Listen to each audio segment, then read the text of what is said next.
Okay.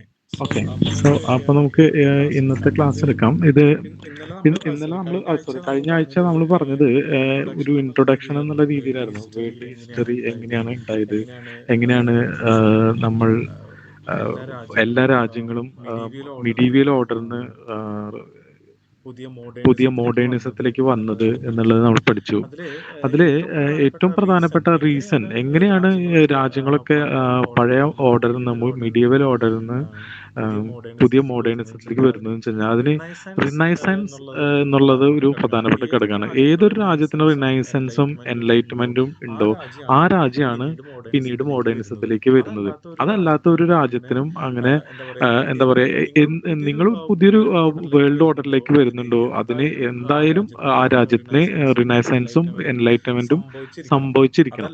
അതല്ലാതെ ഒരു രാജ്യം അതല്ലാതെ ഒരു രാജ്യം പുതിയ ഒരു പുതിയ ഒരു ഓർഡറിലേക്ക് എത്തില്ല. ഓർഡറിലേക്ക് എത്തില്ല. ഓക്കെ. അപ്പോൾ ഓക്കെ. അപ്പോൾ അതുകൊണ്ടാണ് നമ്മൾ ഈ അതുകൊണ്ടാണ് നമ്മൾ ഈ റിനൈസൻസും റിനൈസൻസും എൻലൈറ്റ്മെന്റും ഈവൻ എൻലൈറ്റ്മെന്റും സിലബസിൽ ഈവൻ ഇല്ലെങ്കിൽ സിലബസിൽ കൂടി ഇല്ലെങ്കിൽ കൂടി എന്താണ് ആക്ച്വലി എന്താണ് ആ സമയത്ത് ആക്ച്വലി ആ നടന്നത് സമയത്ത് നടന്നത് എന്നുള്ളതിന്റെ ചെറിയൊരു എന്നുള്ളതിന്റെ ചെറിയൊരു ധാരണയെങ്കിലും നമുക്ക് ധാരണയെങ്കിലും നമുക്ക് ഉണ്ടായിരിക്കേണ്ടതിന്റെ ആവശ്യകത ഇരിക്കേണ്ടതിന്റെ ആവശ്യകത തന്നെയുള്ളത്. തന്നെയുള്ളത്. ഓക്കെ. അപ്പോൾ നമുക്ക് ഓക്കെ. അപ്പോൾ നമുക്ക് സ്റ്റാർട്ട് ഫസ്റ്റ് ചെയ്യാം. നമുക്ക് സ്റ്റാർട്ട് ചെയ്യാം. റിനൈസൻസ് ആണ്. റിനൈസൻസ് ആണ്. റിനൈസൻസും റിനൈസൻസും എൻലൈറ്റ്മെന്റും വളരെ എൻലൈറ്റ്മെന്റും വാസ്റ്റ് വളരെ ആയിട്ടുള്ള വാസ്റ്റ് ആയിട്ടുള്ള ടോപ്പിക്കുകളാണ്. പക്ഷെ ടോപ്പിക്കുകളാണ്. നമുക്ക് എന്താ വെച്ച് പക്ഷെ കഴിഞ്ഞാൽ നമുക്ക് എന്താ അധികം വെച്ച് കഴിഞ്ഞാൽ അധികം സമയമില്ലാത്തതുകൊണ്ട് ഒരൊറ്റ സമയമില്ലാത്തതുകൊണ്ട് ഒരൊറ്റ ക്ലാസ്സിൽ നമ്മൾ ഇത് ക്ലാസ്സിൽ രണ്ടും നമ്മൾ ഇത് രണ്ടും അവസാനിപ്പിക്കും. അവസാനിപ്പിക്കും. അതിനുശേഷം പിന്നെ നമ്മൾ അതിനുശേഷം പിന്നെ നമ്മൾ പ്രധാനപ്പെട്ട ഐഡിയോളജി പ്രധാനപ്പെട്ട ആയിട്ടുള്ള ഐഡിയോളജി ആയിട്ടുള്ള സോഷ്യോളജി, സോഷ്യോളജി, സോഷ്യലിസം, സോഷ്യലിസം, അതുപോലെ കമ്മ്യൂണിസം, അതുപോലെ ക്യാപിറ്റലിസം ക്യാപിറ്റലിസം അടുത്ത ക്ലാസ്. അടുത്ത ക്ലാസ്. അതിനുശേഷം പിന്നെ അതിനുശേഷം പിന്നെ നമ്മൾ അമേരിക്കൻ നമ്മൾ റവല്യൂഷൻ അമേരിക്കൻ സ്റ്റാർട്ട് റവല്യൂഷൻ ചെയ്യും. സ്റ്റാർട്ട് ചെയ്യും. ഓക്കെ.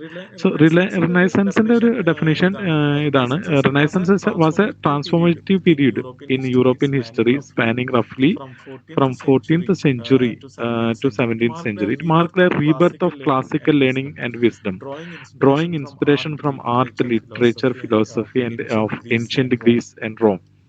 ഏൻഷ്യന്റ് ഗ്രീസിലും ഏൻഷ്യന്റ് ഗ്രീസിലും റോമിലും ഒരുപാട് റോമിലും ഒരുപാട് ഫിലോസഫി, ഫിലോസഫി, ആർട്ട്, ആർട്ട്, അവരുടെ അവരുടെ പഴയ പഴയ ഒരുപാട് ആർട്ട്, ഒരുപാട് ആർട്ട്, റോമിലെ റോമിലെ കൊളോസിയം പോലെയുള്ള കൊളോസിയം പോലെയുള്ള ബിൽഡിങ്ങുകൾ, ബിൽഡിങ്ങുകൾ, അതുപോലെ അതുപോലെ അരിസ്റ്റോട്ടിൽ, പ്ലേറ്റോ അരിസ്റ്റോട്ടിൽ, പോലെയുള്ള പ്ലാറ്റോ ആൾക്കാരുടെ പോലെയുള്ള ആൾക്കാരുടെ ഫിലോസഫി, ഇതൊക്കെ ഫിലോസഫി, ഇതൊക്കെ വളരെയധികം വളരെയധികം ഒരു ഒരു ക്ലാസിക്കൽ ക്ലാസിക്കൽ കാലഘട്ടമായിരുന്നു. കാലഘട്ടമായിരുന്നു അത്. അതിനുശേഷം പിന്നെ അതിനുശേഷം പിന്നെ ക്രിസ്ത്യാനിറ്റി വരും. ക്രിസ്ത്യാനിറ്റി വരും. ക്രിസ്ത്യാനിറ്റി കോൺസ്റ്റന്റൈൻ്റെ കാലത്ത് കാലത്ത് അതൊരു അതൊരു സ്റ്റേറ്റ് സ്റ്റേറ്റ് റിലീജിയനായി മാറുകയും റിലീജിയനായി മാറുകയും പിന്നീട് ആ ഒരു പിന്നീട് ആ ഒരു ചർച്ചിന് ചർച്ചിന് വലിയധികം പ്രാധാന്യം വലിയധികം കൊടുക്കുകയും പ്രാധാന്യം കൊടുക്കുകയും മനുഷ്യൻ മനുഷ്യൻ എന്നുള്ള മനുഷ്യർക്ക് യാതൊരുവിധ മനുഷ്യർക്ക് യാതൊരുവിധ പ്രത്യേകിച്ച് വാല്യൂ പ്രത്യേകിച്ച് ഒന്നുമില്ല. വാല്യൂ ഒക്കെ ഒന്നുമില്ല. എന്താ പറയാ, ഒക്കെ എന്താ പറയാ, എന്താ പറയുക, ഗോഡ് അല്ലെങ്കിൽ അല്ലെങ്കിൽ ചർച്ചുമായിട്ട് ബന്ധപ്പെട്ടുള്ള ചർച്ചുമായിട്ട് ആൾക്കാർ, ബന്ധപ്പെട്ടുള്ള ആൾക്കാർ, അവർക്ക് മാത്രമാണ് അവർക്ക് ഏറ്റവും മാത്രമാണ് ഏറ്റവും പ്രാധാന്യമുള്ളൂ. പ്രാധാന്യമുള്ളൂ.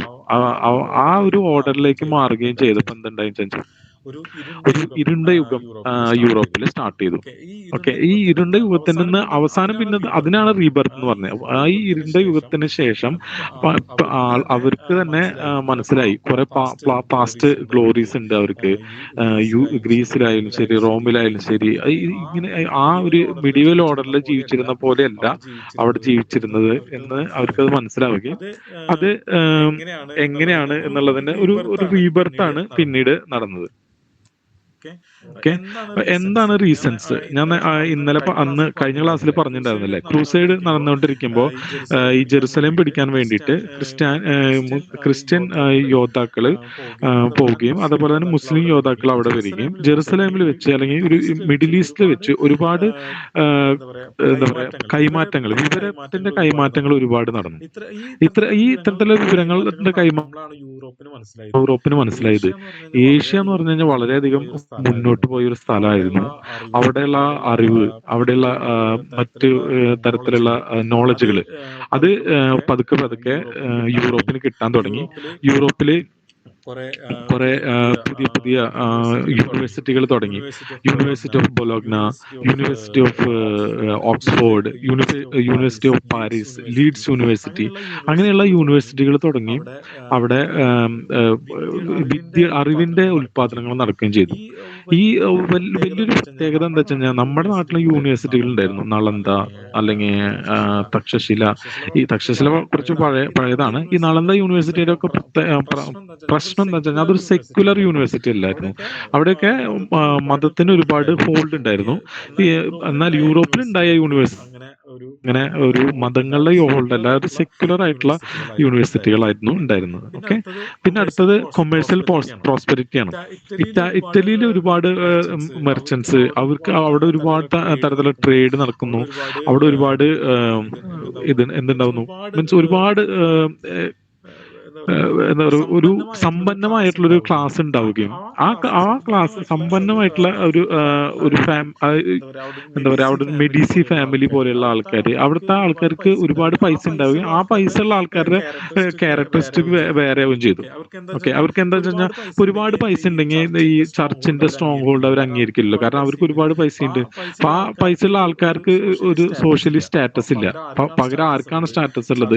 ചർച്ചിനും അതുപോലെ തന്നെ ഈ ലോഡ്സിനും ആണ് സ്റ്റാറ്റസ് ഉള്ളത്. ലോഡ്സ് എന്ന് പറഞ്ഞാൽ അവിടുത്തെ ഫ്യൂഡൽ വ്യവസ്ഥയിലുള്ള ആൾക്കാർക്കാണ് സ്റ്റാറ്റസ് ഉള്ളത്. അപ്പൊ അതുകൊണ്ട് ഇവർക്ക് സ്വാഭാവികമായിട്ടൊരു അസന്തുഷ്ടി സൊസൈറ്റിയിൽ ഉണ്ടാവും. അത് അവര് ഉണ്ടാക്കിയ ഒരു എന്താ പറയാ, ഒരു ഇത് കൂടിയാണ് ഈ നവോത്ഥാനം.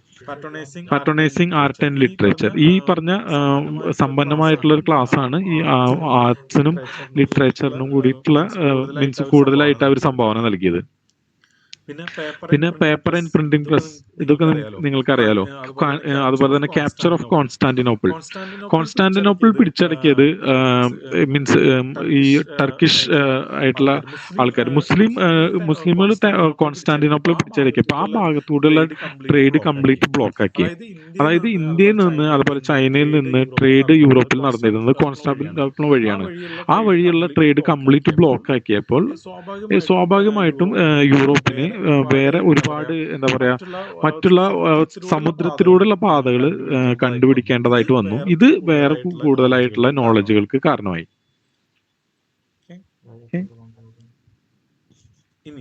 ഇനി എന്താണ് ഇറ്റലി? ഇറ്റലിക്ക് ഒരു പ്രത്യേക, ഇറ്റലിയിൽ തന്നെ നവോത്ഥാനം വരാനുള്ള കാരണം എന്താണെന്നാണ് നമ്മൾ നോക്കുന്നത്. കുറച്ച് കാര്യങ്ങളാണ് അതിലുള്ളത്. ഒന്ന്, അത് ഒരു rich country due to the oversea trade, ഞാൻ നേരത്തെ പറഞ്ഞത്. അതുപോലെ തന്നെ ഈ ബൂർഷ്വ ക്ലാസ് ഡെവലപ്പ് ചെയ്തു അവിടെ, കാരണം ഇത് ട്രേഡ് തന്നെയാണ്.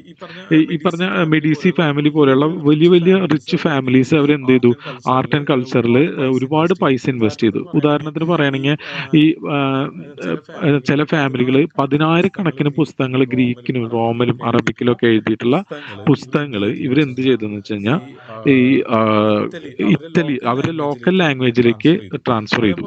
അതേപോലെ തന്നെ ഈ ഇറ്റലി സ്വാഭാവികമായിട്ടും ഒരു റോമൻ എംപയറിന്റെ ഒരു ബർത്ത് പ്ലേസ് ആണ്. അപ്പൊ അവിടെ സ്വാഭാവികമായിട്ട് അവർക്കൊരു പഴയ പാസ്റ്റ് ഗ്ലോറി എന്താ പറയുക റിട്രീവ് ചെയ്യാൻ വേണ്ടിയിട്ടുള്ള സ്വാഭാവികമായിട്ടുള്ള ഒരു താല്പര്യം അവർക്ക് ഉണ്ടായിരിക്കും. അതേപോലെ തന്നെ പോപ്പിന്റെ സീറ്റ് റോമിലാണ്. റോമില് വത്തിക്കാൻ യൂണിവേഴ്സിറ്റി വത്തിക്കാനിലെ ലൈബ്രറി എന്ന് പറഞ്ഞാൽ ഇന്നും ഏറ്റവും ഫൈനസ്റ്റ് ആയിട്ടുള്ള വർക്കുകളുടെ ഒരു കേന്ദ്രമായിരുന്നു. ഇത് പണ്ട് ആർക്കും തുറന്നു കൊടുത്തിരുന്നില്ല. പക്ഷെ ഒരു 1400 15-ാം നൂറ്റാണ്ടില് നിക്കോളാസ് എന്ന് പറഞ്ഞിട്ടുള്ള ഒരു പോപ്പ് ഈ വത്തിക്കാൻ യൂണിവേഴ്സിറ്റി പബ്ലിക്കിന് തുറന്നു കൊടുത്തു. അങ്ങനെ പബ്ലിക്കിന് തുറന്നു കൊടുക്കുമ്പോൾ ഈ ഇറ്റലിയിലാണുള്ളത് ഉള്ളത് വത്തിക്കാൻ യൂണിവേഴ്സിറ്റി ലൈബ്രറി ഒക്കെ ഉള്ളത്. അപ്പൊ അവിടുത്തെ ജനങ്ങൾക്ക് അത് കൂടുതലായിട്ട് ഉപകാരപ്പെട്ടു. ഇരാസ്മസ് ആണ് ആ സമയത്ത് പുതിയ നിയമങ്ങൾ, പഴയ നിയമങ്ങളും പുതിയ നിയമങ്ങളും തമ്മിലുള്ള വ്യത്യാസം, അതുപോലെ പുതിയ നിയമങ്ങൾ ഇരാസ്മസ് ഗ്രീക്കിലുള്ള ഇതിലുള്ളത് എഡിറ്റ് ചെയ്തിട്ട് പിന്നീട് കൂടുതൽ പ്രചാരം കൊടുക്കുകയൊക്കെ ചെയ്തു. അങ്ങനെ അതുകൊണ്ടാണ് ഈ ഇറ്റലി വളരെ പ്രധാനപ്പെട്ടതായി മാറിയതും ഏറ്റവും ആദ്യം എന്താ പറയാ റിനൈസൻസ് വരാൻ കാരണമായിട്ടുള്ള സ്ഥലമായതും അങ്ങനെയാണ്. ഓക്കെ, റിനൈസൻസിന്റെ ഓക്കെ, ഇതുവരെ പറഞ്ഞതിൽ നിങ്ങൾക്ക് എന്തെങ്കിലും ഒന്ന് പറയാനുണ്ടോ? എന്തെങ്കിലും ചോദിക്കാനുണ്ടോ?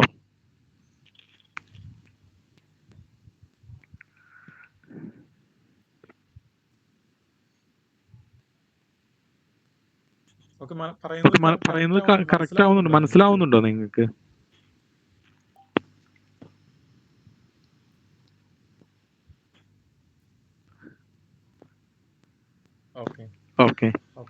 Okay, thank you.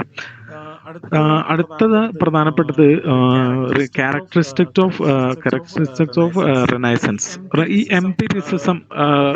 ഓക്കെ, ഇനി കുറച്ച് നിങ്ങളും കൂടി ഒന്ന് എൻഗേജ് ആവട്ടോ. അപ്പോൾ അതാണ് കുറച്ചുകൂടി ഒരു രസമുണ്ടാവുക. എംപിരിസിസം എന്ന് നിങ്ങൾക്ക് ഒരു മിക്ക ആൾക്കാർ ഇപ്പൊ എല്ലാവരും ഡിഗ്രി കഴിഞ്ഞവരാണല്ലോ. എംപിരിസിസം എന്ന് കേൾക്കാത്തത് മിക്കവാറും എന്താ പറയാ ഏതെങ്കിലും ഒരു 60% പേരും ഡിഗ്രി എടുക്കണമെങ്കിൽ ഈ ഒരു വാക്ക് കേൾക്കാതെ അങ്ങോട്ട് കടക്കാൻ പറ്റില്ല എന്നാണ് എന്റെ ഒരു അറിവ്. ആരെങ്കിലും ഒന്ന് എക്സ്പ്ലെയിൻ ചെയ്യാൻ പറ്റുമോ എന്താണ് എംപിരിസിസം എന്ന്?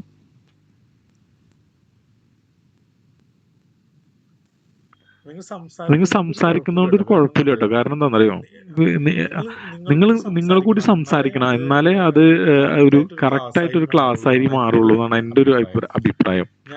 ഞാനിങ്ങനെ ഒറ്റയ്ക്ക് പറഞ്ഞുകൊണ്ടിരുന്നു കഴിഞ്ഞാൽ എനിക്ക് തന്നെ അതിന്റെ ഒരു ക്ലാസിന്റെ കൺട്രോൾ പോകും ചില സമയത്ത്. അതുകൊണ്ടാണ് ഞാൻ നിങ്ങളോട് സംസാരിക്കാൻ പറയുന്നത്. നിങ്ങൾ കേട്ടിട്ടുണ്ടോ ആരെങ്കിലും എംപിരിസിസം എന്താണെന്ന്?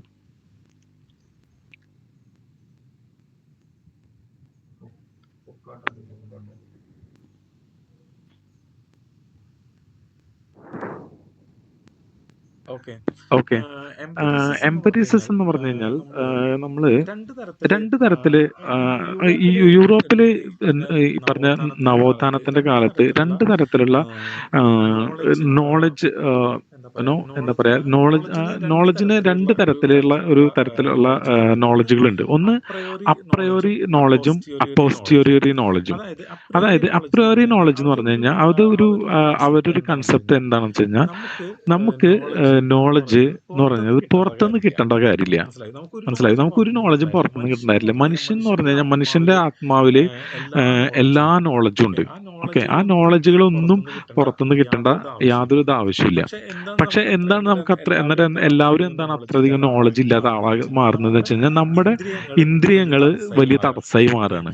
ഓക്കെ, അപ്പൊ നമ്മൾ ഇന്ദ്രിയങ്ങളെ നിയന്ത്രിച്ച് നിർത്തി കഴിഞ്ഞു കഴിഞ്ഞാൽ നമുക്ക് എന്താ പറയാ നമ്മുടെ യഥാർത്ഥ അറിവ് നമുക്ക് പുറപ്പെട്ടു വരുന്നു. ആ അറിവിലൂടെ നമുക്ക് ലോകജ്ഞാനിയാവാൻ പറ്റും എന്നൊക്കെ പറഞ്ഞിട്ടുള്ള ഒരു ഫിലോസഫി ഉണ്ട്. ഇതിനാണ് അപ്രയോറി നോളജ് എന്ന് പറയുന്നത്.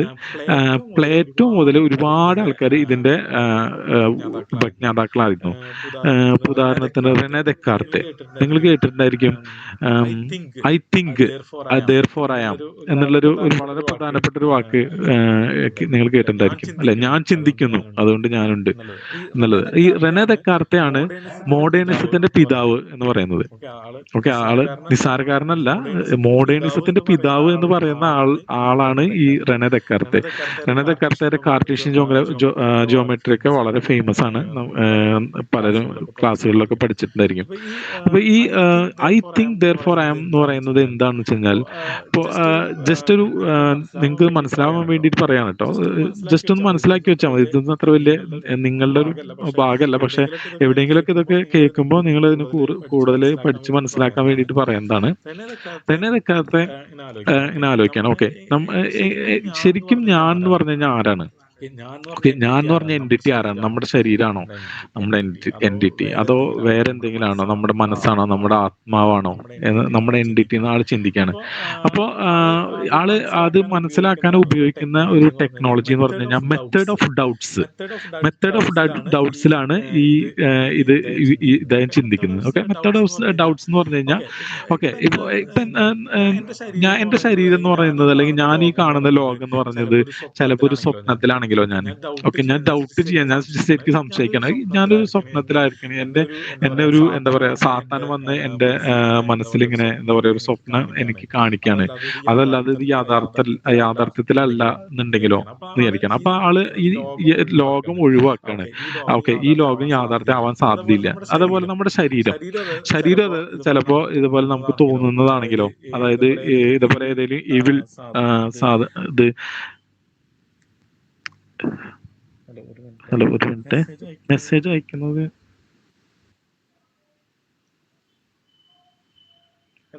എന്താ മെസ്സേജ് അയച്ചിട്ടുണ്ടായിരുന്നു? എനിക്ക് കാണാൻ പറ്റുന്നില്ല മെസ്സേജ് പെട്ടെന്ന് എടുത്തപ്പോ. ഒരു മിനിറ്റ്.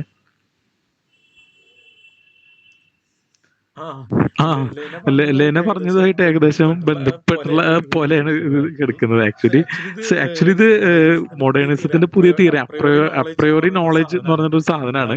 അതാണ് ഞാൻ പറയുന്നത്. പലപ്പോഴും എന്താ പറയാ ഇത് ഏകദേശം ലെനയുടെയും അതുപോലെ തന്നെ പല ഫിലോസഫിയായിട്ട് ബന്ധപ്പെട്ടിട്ടുള്ള സാധനം തന്നെയാണ്. അത് കുറച്ച് ക്ലിയർ ആയിട്ട് പറയുന്നു എന്നുള്ളൂ. ലെന പറഞ്ഞ പോലത്തെ കാര്യം തന്നെയാണ് ഇത്. ഓക്കെ, സോ അങ്ങനെ ഞാനെന്താ പറയുന്നത്, ഓക്കെ, അപ്പൊ നമ്മള് നമ്മുടെ ശരീരം ഒക്കെ നമ്മുടെ എന്താ പറയാ ഒരു സാത്താന്റെ അയാളെ തെറ്റിദ്ധരിപ്പിക്കുന്നതാണെങ്കിലോ, പിന്നെ അവസാനം ആൾ കണ്ടെത്താണ് ഓക്കെ മനസ്സെന്ന് പറഞ്ഞ സാധനം ഉള്ളതാണ്. ഓക്കെ, മനസ്സെന്നുള്ളത് പറഞ്ഞ സാധനം ഉള്ളതാണെന്ന് അദ്ദേഹം പറയുന്നതിന്റെ കാരണം എന്താണെന്നറിയോ?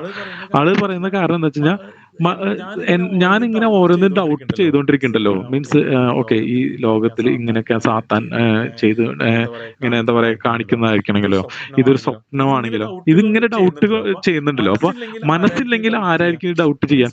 മീൻസ് മനസ്സുണ്ടാവാതിരിക്കാൻ സാധ്യതയില്ല. കാരണം എന്ന് വെച്ച് കഴിഞ്ഞാൽ ഐ തിങ്ക് ഞാൻ ചിന്തിക്കുന്നുണ്ടല്ലോ. മീൻസ് ഇങ്ങനെ ഓരോന്ന് സംഭവിക്കുന്നുണ്ട്, അത് സംഭവിക്കുന്നതല്ലെങ്കിലോ, അങ്ങനെയൊക്കെ ഈ പറഞ്ഞ ഇത് എന്താ പറയാ ഡൗട്ട് കംപ്ലീറ്റ് ആയിട്ട് ഒരു പ്രോസസ്, ഒരു ആക്റ്റീവ് പ്രോസസ്സാണ് ഡൗട്ട് എന്ന് പറയുന്നത്.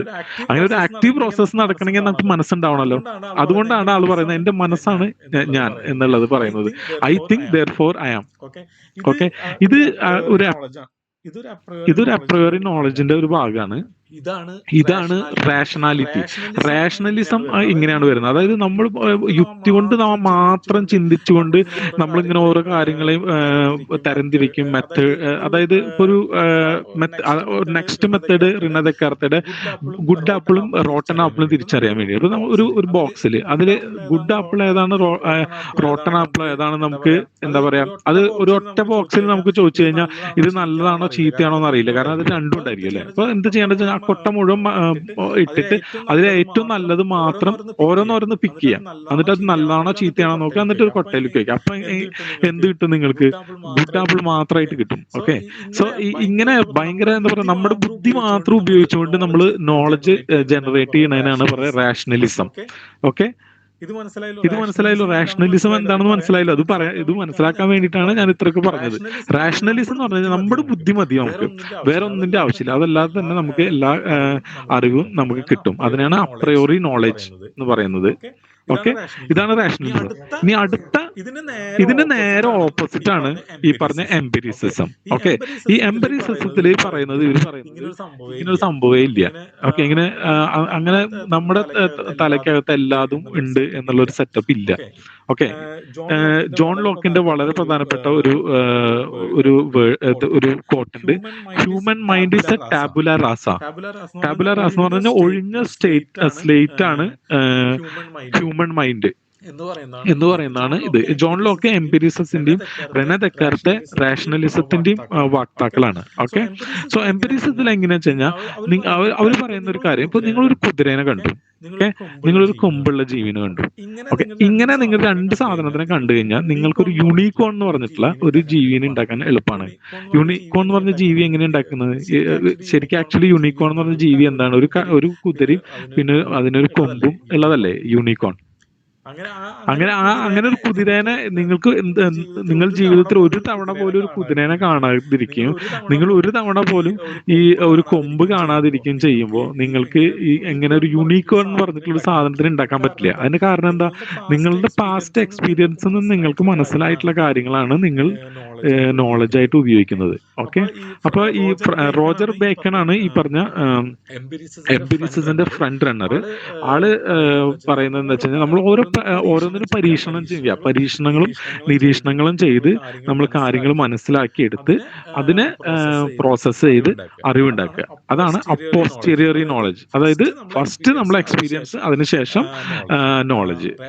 റാഷണലിസത്തില് ഫസ്റ്റ് നമ്മുടെ യുക്തി, അതിനുശേഷം നമ്മുടെ നോളജ്. അപ്പൊ ഇത് രണ്ടും ആക്ച്വലി മോഡേണിസം ഒരു വലിയ പ്രാധാന്യം കണ്ടിട്ട് നമുക്കറിയാലോ എങ്ങനെയാണ് നമ്മുടെ ശാസ്ത്രം വികസിച്ചത്. ഈ പറഞ്ഞ എംപിരിസിസം വഴിയാണ്. അതായത് ഫ്രാൻസിസ് ബേക്കണും അതുപോലെ റോജർ ബേക്കണും അതുപോലെ ജോൺ ലോക്കും ഒക്കെ പറഞ്ഞ എംപിരിസിസം വഴിയാണ്. നമ്മൾ നിരന്തരമായിട്ടുള്ള പരീക്ഷണങ്ങളും നിരീക്ഷണങ്ങളും അപഗ്രഥനവും നടത്തിയിട്ടാണ് നമ്മുടെ ശാസ്ത്രം വലുതായത്. അതേപോലെ തന്നെ ഈ റെനെ ദെക്കാർത്തിന്റെ റാഷണലിസത്തിനും അതിന് പങ്കുണ്ട്. അതെന്താ വെച്ച് കഴിഞ്ഞാൽ നമ്മൾ binomial theories, especially in mathematics, ഒരുപാട് കണക്ക് നമ്മളെല്ലാതും ചെയ്തിട്ട് അതിന്റെ എക്സ്പീരിയൻസ് കൊണ്ടല്ല നമ്മൾ ഓരോ ഫോർമുലയിൽ എത്തുന്നത്. ആ ഫോർമുലകൾ തന്നെ ഡിറൈവ് ചെയ്ത് അതിൽ യുക്തി ഉപയോഗിച്ചിട്ടുകൊണ്ടാണ്, യുക്തി മാത്രം ഉപയോഗിച്ചിട്ടാണ് നമ്മൾ പല ഫോർമുലകളും ഉണ്ടാക്കുന്നത്, എന്നിട്ട് അറിവ് വികസിക്കുന്നത്. ഓക്കെ, സോ ഇത് രണ്ടും ആ സമയത്ത് ഒരു ക്യാരക്ടറിസ്റ്റിക്സ് ആണ്. എംപിരിസിസും റാഷണലിസും വല്ലാതെ കൂടി എന്താ പറയുക കൂടി നിന്ന ഒരു സമയമാണ്. മീൻസ് ഉയർന്നു വന്ന നോളജ് ഉണ്ടാക്കുന്നതിൽ വളരെ പ്രധാനപ്പെട്ട ഒരു സമയമാണ്. അടുത്ത ഒരു പ്രധാനപ്പെട്ട ഒരു സാധനമാണ് ഹ്യൂമനിസം. ഹ്യൂമനിസം അതെ അങ്ങനത്തെ ഒരു ഫിലോസഫി, ഈ പറഞ്ഞ ഫിലോസഫി അല്ല. ഈ ഹ്യൂമനിസത്തിൽ ഫിലോസഫി എന്ന് പറഞ്ഞു കഴിഞ്ഞാൽ പണ്ട് എന്ന് പറഞ്ഞു കഴിഞ്ഞാൽ പറഞ്ഞല്ലോ ഈ ചർച്ച് പണ്ട് എപ്പോഴോ എഴുതി വെച്ചിരുന്ന കാര്യങ്ങൾ അത് പഠിച്ചു പോവാന്നല്ലാതെ ഒരു ഹ്യൂമൻ സെൻട്രിക് ആയിട്ടുള്ള ഒന്നുമില്ല. ഹ്യൂമൻ സെൻട്രിക് ആയിട്ടുള്ള നമ്മുടെ വെൽഫെയർ, മനുഷ്യരുടെ വെൽഫെയർ, അതുപോലെ മനുഷ്യന്റെ കല, മനുഷ്യന്റെ ടെക്നോളജി, അതുപോലെ തന്നെ മനുഷ്യന് സ്വന്തം ഓരോ പ്രശ്നങ്ങളെയും എന്താ പറയാ തരണം ചെയ്യാനുള്ള കഴിവുണ്ട്. അതാണ് ഹ്യൂമനിസത്തിന്റെ ഒരു കാതലായിട്ടുള്ള ഒരു സംഭവം. നമുക്ക് എന്ത് പ്രശ്നവും മനുഷ്യനായിട്ട് തന്നെ പരിഹരിക്കാനുള്ള ഒരു കഴിവ് മനുഷ്യനുണ്ട്. ആ മനുഷ്യന്റെ കഴിവ് ഉപയോഗിച്ച് മനുഷ്യന്റേതായിട്ടുള്ള നിയമങ്ങൾ ഉണ്ടാക്കുക, മനുഷ്യന്റെ വെൽഫെയറിന് വേണ്ടിയിട്ടുള്ള ഒരു ലോകം സൃഷ്ടിക്കുക. ഇതൊക്കെയാണ് ഈ ഹ്യൂമനിസത്തിന്റെ ഫിലോസഫി. ഓക്കെ, പിന്നെ അടുത്തത് secularism was the keystone. Means റിനസൻസിൽ ഞാൻ പറഞ്ഞല്ലോ ഏതൊക്കെ യൂണിവേഴ്സിറ്റി ഉണ്ടാക്കിയോ അതൊക്കെ ഒരു സെക്യുലറിസം ആണ്, ഏതൊക്കെ നിയമങ്ങൾ ഉണ്ടാക്കിയോ അതൊക്കെ ഒരു സെക്യുലറിസത്തിലാണ് അതിന്റെ കാതൽ നിൽക്കുന്നത്. ഓക്കെ, സോ അതിൽ ഇമ്പാക്ട് ഓഫ് ലിറ്ററേച്ചറിൽ എവിടെയൊക്കെയാണ് കൂടുതലായിട്ടുള്ള ലിറ്ററേച്ചർ? മാക്കിയവെല്ലി, ഇറ്റാലിയൻ ഇതിൽ പറയുകയാണെങ്കിൽ ദാന്തെ, പെട്രാർക്ക്, ഇവരൊക്കെ ഇതിൽ ഒരുപാട് ലിറ്ററേച്ചർ, നല്ല പ്രധാനപ്പെട്ട ലിറ്ററേച്ചർ ഇത് ചെയ്തിട്ടുണ്ട്. അതുപോലെ തന്നെ മാക്കിയവെല്ലിയുടെ പ്രിൻസ്, അത് വളരെ പ്രധാനപ്പെട്ട ഒരു പുസ്തകമാണ് ആ സമയത്തെ. പിന്നെ ഇംഗ്ലണ്ടിലെ ജെഫ്രി ചോസർ, കാന്റർബറി ടേൽസ്, ഇതൊക്കെ നിങ്ങൾക്ക് അറിയാലോ. സോ പിന്നെ ഇന്നലെ കഴിഞ്ഞ ക്ലാസ്സിൽ ഞാൻ പറഞ്ഞതാണ് ഇമ്പാക്ട് ഓഫ് സയൻസിൽ എന്തൊക്കെയാണ് ഇമ്പാക്ട് ഉണ്ടായതെന്ന്. അതായത് പണ്ടത്തെ പഴയ ഓർഡറിൽ നിന്ന്, പഴയ ചിന്തകളിൽ നിന്നൊക്കെ മാറി കെപ്ലറിന്റെയും വില്യം ഹാർവിയുടെയും അതേപോലെ ഇന്ത്യൻ ന്യൂമറൽസ് യൂറോപ്യൻസ് യൂസ് ചെയ്യാൻ തുടങ്ങി. ഇതൊക്കെയാണ് വളരെ പ്രധാനപ്പെട്ടത്. ഓക്കെ, ഇത്രയൊക്കെയുള്ള റിനൈസൻസിൽ എന്തെങ്കിലും പറയാനുണ്ടോ ഇതിൽ? റിനൈസൻസ് നമുക്ക് എൻലൈറ്റൻമെന്റ് പെട്ടെന്ന് എടുക്കാൻ കുറച്ച്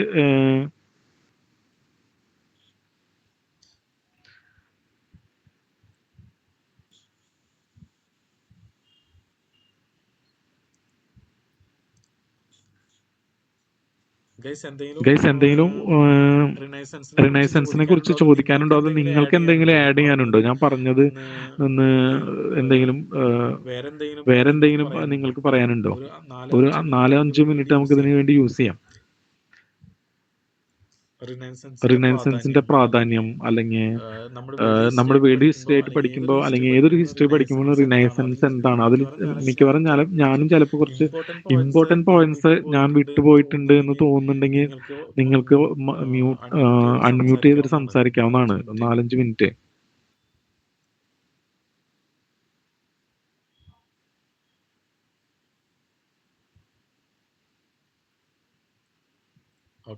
ഓക്കെ, ആരും പറയുന്നില്ല. ശരി, ഓക്കെ, അപ്പൊ നമുക്ക് എൻലൈറ്റ്മെന്റിലേക്ക് പോകാം. കാരണം നമുക്ക് സമയം 10-45 മിനിറ്റിനുള്ളിൽ രണ്ടും തീർക്കാനുള്ളതുകൊണ്ട് ഞാൻ അധികം സമയം വേസ്റ്റ് ചെയ്യുന്നില്ല. അടുത്തത് എൻലൈറ്റ്മെന്റ്. ഈ റിനൈസൻസിൽ നമ്മൾ പറഞ്ഞല്ലോ എന്തൊക്കെ ഉണ്ടായിരുന്നു. ഈ നോളജിന്റെ നിർമ്മാണം, അതുപോലെ തന്നെ മതങ്ങളോടുള്ള വിമർശനം, എല്ലാ സാധനത്തിനും വിമർശിക്കുക, എല്ലാ സാധനത്തിനും പുതിയ രീതിയിൽ നമ്മൾ റീഡിഫൈൻ ചെയ്യുക. ഓക്കെ, അപ്പൊ ഇങ്ങനെ പുതിയതായിട്ട് റീഡിഫൈൻ ചെയ്താൽ മാത്രം പോരാ. അതായത് ഇവർ ചെയ്യുന്നത് ശരിയല്ല, അവർ ചെയ്യുന്നത് ശരിയല്ല, മതം ചെയ്യുന്നത് ശരിയല്ല, രാജാവ് ചെയ്യുന്നത് ശരിയല്ല എന്നൊക്കെ പറഞ്ഞാൽ മാത്രം പോരല്ലോ. അതിനൊക്കെ പുതിയൊരു ഒരു ഓൾട്ടർനേറ്റീവ് കൂടി പ്രൊവൈഡ് ചെയ്യണ്ടേ? ആ ഓൾട്ടർനേറ്റീവ് പ്രൊവൈഡ് ചെയ്യാൻ വേണ്ടിയിട്ടാണ് അതിനെയാണ് നമ്മൾ എന്താ പറയാ ഈ പറഞ്ഞ എൻലൈറ്റ്മെന്റ് വരുന്നത്. ഈ പറഞ്ഞ റിനൈസൻസിന്റെ ഒക്കെ കാര്യങ്ങൾ എന്താ വെച്ച് കഴിഞ്ഞാൽ അവർ ജസ്റ്റ് എല്ലാത്തിനും പുതിയതായിട്ട് റീഡിഫൈൻ ചെയ്യുന്നേ ഉള്ളൂ. ഓക്കെ, അതല്ലാതെ ഇപ്പൊ നമ്മൾ പറയുന്നത് ഈ രാജഭരണം ശരിയല്ല, ഒറ്റയ്ക്ക് ഒരാൾ ഇങ്ങനെ ഭരിക്കുന്നത് ശരിയല്ല. പിന്നെ അതുപോലെ തന്നെ മറ്റാൾക്കാർ പറയുന്നു ഈ പറഞ്ഞ ദൈവം പറഞ്ഞതോ അല്ലെങ്കിൽ ബൈബിളിലുള്ളോ ഇതൊന്നും ശരിയല്ല, ഇങ്ങനെയൊന്നല്ല കാര്യങ്ങളുള്ളത്. എന്നിങ്ങനെ പറഞ്ഞാൽ മാത്രം മതിയാവും. അതിന് എന്താ പറയാ, അതിന് കൗണ്ടർ ചെയ്യുന്ന അല്ലെങ്കിൽ അതിന് ഓൾട്ടർനേറ്റീവ് ആയിട്ടുള്ള മനുഷ്യന്മാർക്ക് ജീവിക്കാനുള്ള ശരി ഇങ്ങനെ വേണ്ട, രാജാവ് വേണ്ട, അല്ലെങ്കിൽ മതം വേണ്ട, ശരി പിന്നെ എന്ത് വേണം? ഓക്കെ, ഈ ഒരു ക്വസ്റ്റ്യൻ ആണ് എൻലൈറ്റ്മെന്റിൽ അഡ്രസ് ചെയ്യുന്നത്. ഇത് സ്റ്റാർട്ട് ചെയ്യുന്ന ഒരു പ്രത്യേക സമയം നമുക്ക് ക്ലിയർ ആയിട്ട് ഡിഫൈൻ ചെയ്തിട്ടുണ്ട്. ഡിഫൈൻ ചെയ്തിട്ടെന്ന് പറഞ്ഞാൽ ഇത് എല്ലാ സ്ഥലത്തും നിങ്ങൾ നോക്കുമ്പോൾ ഇതേ ടൈം ഫ്രെയിം ആയിരിക്കണം എന്നില്ല. പക്ഷെ ഓൾമോസ്റ്റ് എല്ലാവരും ഏകദേശം പറയുന്ന ഒരു ടൈം ഫ്രെയിമാണ് ഞാനും അതിൽ എടുത്തിട്ട് ഞാൻ നിങ്ങൾക്ക് പറഞ്ഞു തരുന്നത്. ഏകദേശം ഇങ്ങനെയാണ് യൂറോപ്പിൽ ചേഞ്ച് നടന്നത്. അതിനുശേഷം പിന്നെ അത് പഠിച്ചു കഴിഞ്ഞാൽ പിന്നെ ഇന്ത്യയിലും ബാക്കിയുള്ള സ്ഥലങ്ങളിലൊക്കെ ചേഞ്ച് എങ്ങനെയാണെന്ന് നമുക്ക് മനസ്സിലാവും. ഓക്കെ, അതും കൂടി ഞാൻ ജസ്റ്റ് ഒന്ന് അതിൽ കവർ ചെയ്തിട്ട് പോവാം നമ്മൾ സംസാരിക്കുമ്പോൾ. ഓക്കെ, 17ാം സെഞ്ചുറി, അതായത് 1600 മുതൽ 1700 വരെയുള്ള സമയത്ത് നമ്മൾ ഏജ് ഓഫ് റീസൺ എന്ന് പറയും. ഞാൻ അത് വളരെ ഡീറ്റെയിൽ ആയിട്ട് തന്നെ റെനൈസൻസിന്റെ അടുത്ത് പറഞ്ഞല്ലോ. Age of Descartes and Francis Bacon. ഇവർ രണ്ടാൾ ആരാണെന്ന് ഞാൻ നേരത്തെ പറഞ്ഞ ഓർമ്മയില്ലേ? അപ്രയോറി നോളജും അപ്പോസ്റ്റീരിയറി നോളജും, അതായത് ഏജ് ഓഫ് റാഷണലിസവും എംപിരിസിസവും കൂടിയിട്ടുള്ള എന്താ പറയാ, അവർ തമ്മിലുള്ള വാഗ്വാദങ്ങളും സംഘടനകളും. ഇവർ തമ്മിൽ അങ്ങോട്ടും ഇങ്ങോട്ടും വാഗ്വാദം മാത്രമല്ല, ഓരോരുത്തരുടെ രീതിയിൽ ഈ പറഞ്ഞ റാഷണലിസത്തിന്റെ വഴിയിൽ റാഷണലിസം സംഭാവന ചെയ്യുന്നുണ്ട്. അതുപോലെ എംപിരിസിസത്തിന്റെ വഴിയിൽ എംപിരിസിസം സംഭാവന ചെയ്യുന്നുണ്ട്. ഇത് രണ്ടും മറക്കാൻ പാടില്ലാത്ത വാക്കുകളാണ് കേട്ടോ. നിങ്ങൾ എപ്പോഴും അതിൽ അതിന്റെ ഡെഫിനിഷൻ കറക്റ്റ് ആയിട്ട് അറിയണം. എന്താണ് റാഷണലിസം, എന്താണ് എംപിരിസിസം എന്നുള്ളത് നിങ്ങൾ ആരും അറിയില്ല എന്ന് പറയുന്നത് ശരിയല്ല. അത് പഠിച്ചു വെച്ചേ പറ്റൂ. കാരണം എന്താ വെച്ച് കഴിഞ്ഞാൽ നമുക്ക് ഇപ്പോഴും പുതിയ സമയത്ത് പോലും പല സ്ഥലങ്ങളിലും നമ്മൾ അത് ഉപയോഗിക്കണതാണ്. ചില ആൾക്കാർ പറയും നിങ്ങൾ കുറച്ച് റാഷണൽ ആയിട്ട് സംസാരിക്കുക എന്നൊക്കെ പറയില്ല. അത് എന്താണ് ഇതിന്റെ ഉദ്ദേശം എന്നുള്ളതാണ് പറയുന്നത്. അതുപോലെ തന്നെ എംപിരിസിസം എന്നുള്ള വാക്ക് ഞാൻ കൂടുതലായിട്ട് ഉപയോഗിക്കുന്നത് കേട്ടിട്ടില്ല. പക്ഷെ നിങ്ങൾക്കറിയാലോ, ഇപ്പൊ മനസ്സിലായല്ലോ എന്താണ് എംപിരിസിസം എന്ന്. എംപിരിസിസം എന്ന് പറഞ്ഞു കഴിഞ്ഞാൽ നമ്മൾ പരീക്ഷിച്ച് നമുക്ക് മനസ്സിലാക്കുന്ന ഒരു നിഗമനത്തിലെത്തുന്ന രീതി, അതിനെയാണ് നമ്മൾ എംപിരിസിസം എന്ന് പറയാം. നമ്മളെല്ലാവരും പരീക്ഷിച്ചും നിരീക്ഷിച്ചും ഒക്കെ തന്നെയല്ലേ നമ്മൾ ഓരോ കാര്യങ്ങൾക്ക് എത്തുന്നത്. ഓക്കെ, അതുപോലെ തന്നെ ഓക്കെ, ഇത് ആ ഒരു 17ാം സെഞ്ചുറിയാണ് ഈ പറഞ്ഞ ഏജ് ഓഫ് റീസൺ. ഈ ഏജ് ഓഫ് റീസണിൽ ഒരു കാര്യം കൂടി നിങ്ങളോട് പറയേണ്ടതുണ്ട്. വളരെ പ്രധാനപ്പെട്ട ഒരു പോയിന്റ് ആയതുകൊണ്ടാണ് ഞാനത് പറയുന്നത്. വീണ്ടും നിങ്ങൾക്ക് തോന്നുന്നില്ല എന്നെ സംസാരിക്കണ പോലെ എനിക്ക് തോന്നും. ജസ്റ്റ് ഒന്ന് ചോദിക്കുകയാണ് നിങ്ങളോട്, ആർക്കെങ്കിലും അറിയാമോ എന്താണ് ക്രിട്ടിക്കൽ തിങ്കിങ് എന്നുള്ള ടെർമിനോളജി? ആരെങ്കിലും കേട്ടിട്ടുണ്ടോ? ക്രിട്ടിക്കൽ തിങ്കിങ് എന്താണ്? ആരെങ്കിലും ഒന്നും അൺമ്യൂട്ട് ചെയ്തിട്ട് പറയാൻ പറ്റുമോ? ഈ ഒരു വാക്ക് കൂടി പഠിച്ചു കഴിഞ്ഞാൽ പിന്നെ നമ്മൾ ആ ടൈപ്പ് സാധനങ്ങൾ പഠിക്കുന്നില്ല. നമ്മൾ ജസ്റ്റ് അതിന്റെ ഫാക്ട്സ് മാത്രം പഠിച്ചു പോവാണ്. ആർക്കെങ്കിലും അറിയാമോ എന്താണ് ക്രിട്ടിക്കൽ തിങ്കിങ് എന്നുള്ളത്?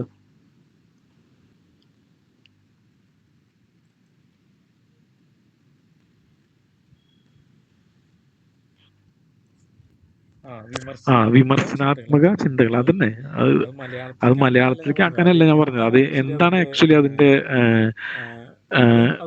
അതുകൊണ്ട് എന്താണ് ഉദ്ദേശിക്കുന്നത്? എങ്ങനെയാണ് ക്രിട്ടിക്കൽ, നമുക്ക് ഒരാൾക്ക് ക്രിട്ടിക്കൽ തിങ്കിങ് ഉണ്ട് എന്ന് നമ്മൾ എങ്ങനെ അറിയാം?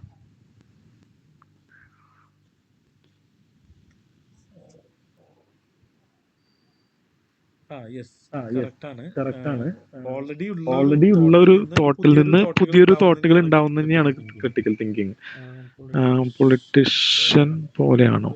അത് മനസ്സിലായില്ല. യമുന പറഞ്ഞത് ഓക്കെയാണ്. മീൻസ് ഓൾറെഡി ഉള്ള ഒരു തോട്ടിൽ നിന്നാണ് അത് മാറിയിട്ട് വരുന്നത്. ഓക്കെ, അതിന് കുറച്ചും കൂടി ഒരു ടെക്നിക്കലി കുറച്ച് ടേംസും കൂടി ഞാൻ പരിചയപ്പെടുത്താണ് നിങ്ങൾക്ക്. അത് എപ്പോഴെങ്കിലും നിങ്ങൾക്ക് ഉപകാരപ്പെടുന്നതാണ് എൻ്റെ ഒരു ധാരണ. അതുകൊണ്ട് മാത്രമാണ് ഞാൻ നിങ്ങൾ പറയുന്നത്. ഓക്കെ, 2 വാക്കുകളുണ്ട്. ഒന്ന് പർട്ടിക്കുലർ എന്നൊരു വാക്കുന്നുണ്ട്, ഒന്ന് യൂണിവേഴ്സൽ എന്ന് പറഞ്ഞൊരു വാക്കുണ്ട്. ഓക്കെ, സോ എല്ലാം ഒരു വിമർശനമായി കാണും. ഓക്കെ, അതല്ല കേട്ടോ. അതാണ് ഏറ്റവും ആദ്യം പറയേണ്ടത്. ഈ ക്രിട്ടിക്കൽ തിങ്കിങ് എന്ന് പറഞ്ഞു കഴിഞ്ഞാൽ നാട്ടുകാരെ മുഴുവൻ ചീത്ത വിളിക്കുക എന്നുള്ള ഒരു പരിപാടിയല്ല. അതുകൊണ്ടാണ് ആ ടെക്നിക്കൽ വേർഡും കൂടി ഞാൻ നിങ്ങളോട് പറയുന്നത്. അപ്പോഴാണ് നിങ്ങൾക്ക് അത് മനസ്സിലാവുള്ളൂ. അത് ക്രിട്ടിക്കൽ തിങ്കിങ് എന്ന് പറഞ്ഞു കഴിഞ്ഞാൽ നമ്മൾ കാണുന്നവരെ മുഴുവൻ വിമർശിച്ച് നടക്കല്ല, നമ്മളെ തന്നെ വിമർശിച്ച് നമ്മുടെ തന്നെ ധാരണകളെ തിരുത്തുന്ന ഒരു രീതിയാണ് ക്രിട്ടിക്കൽ തിങ്കിങ്. ഓക്കെ, ഈ ക്രിട്ടിക്കൽ തിങ്കിങ് ഉണ്ടെങ്കിലാണ് ഒരു സമൂഹത്തിന് ഉയർച്ച ഉണ്ടാവുള്ളൂ. ക്രിട്ടിക്കൽ തിങ്കിങ് ഉണ്ടായതുകൊണ്ടാണ് പല സമൂഹത്തിനും വലിയ ഉയർച്ച ഉണ്ടായത്. നമ്മുടെ നാട്ടിലെ ക്രിട്ടിക്കൽ തിങ്കിങ് എങ്ങനെയാണെന്നുള്ളത് നിങ്ങൾ ആദ്യം ക്രിട്ടിക്കൽ തിങ്കിങ് ഒന്ന് മനസ്സിലാക്കിയതിന് ശേഷം നിങ്ങളൊന്ന് ആലോചിച്ച് നോക്കുക. അപ്പൊ നിങ്ങൾക്ക് മനസ്സിലാവും നമ്മൾ എന്തുകൊണ്ടാണ് ഈ ലെവലിൽ കിടക്കുന്നത് എന്നുള്ളത്. ഓക്കെ, സോ ഞാൻ ആദ്യം പറഞ്ഞ രണ്ട് ടേമുകൾ ഒന്നുകൂടി പറയാണ്. Universal and particular. പർട്ടിക്കുലർ എന്ന് പറഞ്ഞു കഴിഞ്ഞാൽ ഒരു ബാഗ്, എനിക്കൊരു പച്ച ബാഗ് ഉണ്ട്. ഓക്കെ, അപ്പൊ റിവേഴ്സബിൾ തിങ്കിങ് ആണോന്ന് അറിയില്ല കേട്ടോ, അത് എനിക്കറിഞ്ഞൂടാ ആ ടേം. ഓക്കെ, ഞാനിപ്പോ ഇതൊന്ന് ജസ്റ്റ് ഞാൻ പറയാം. പർട്ടിക്കുലർ എന്ന് പറഞ്ഞു കഴിഞ്ഞാൽ ഇപ്പൊ ഒരു മാങ്ങ. ഓക്കെ, ഒരു മാങ്ങ ഒരു പർട്ടിക്കുലർ ആണ്. ഓക്കെ, നമ്മളൊരു പഴം എന്ന് പറഞ്ഞ ഒരു ഫ്രൂട്ട് എന്ന് പറയുന്ന ഒരു വാക്ക് ഉണ്ടല്ലോ, അത് യൂണിവേഴ്സൽ ആണ്. ഓക്കെ, നിങ്ങൾക്ക് ഒരു സ്ഥലത്തും നമുക്ക് ഫ്രൂട്ട് എന്ന് പറഞ്ഞൊരു സാധനം കിട്ടില്ല. കാരണം എന്ന് വെച്ചാൽ അതൊരു യൂണിവേഴ്സൽ ആണ്. പർട്ടിക്കുലർ ആയിട്ടുള്ള സാധനം മാത്രമേ നിങ്ങൾക്ക് കടയിൽ നിന്ന് കിട്ടുള്ളൂ, അത് മാങ്ങ. ഓക്കെ, അതുപോലെ തന്നെ ബാഗ് എന്ന് പറഞ്ഞു കഴിഞ്ഞാൽ അത് ഒരു യൂണിവേഴ്സൽ ആണ്. ഇപ്പൊ എന്റെ കയ്യിൽ ഇരിക്കുന്ന ഒരു കറുത്ത ബാഗിനാണെങ്കിൽ അത് പർട്ടിക്കുലർ ആണ്. ഓക്കെ, അതേപോലെ തന്നെ ഒരു റെഡ്നെസ്, ഒരു ചുവന്ന കളർ, അത് നമുക്ക് എന്താ പറയാ, അതൊരു ചുവന്ന കളർ എന്ന് പറഞ്ഞു കഴിഞ്ഞാൽ അതൊരു യൂണിവേഴ്സൽ ആണ്.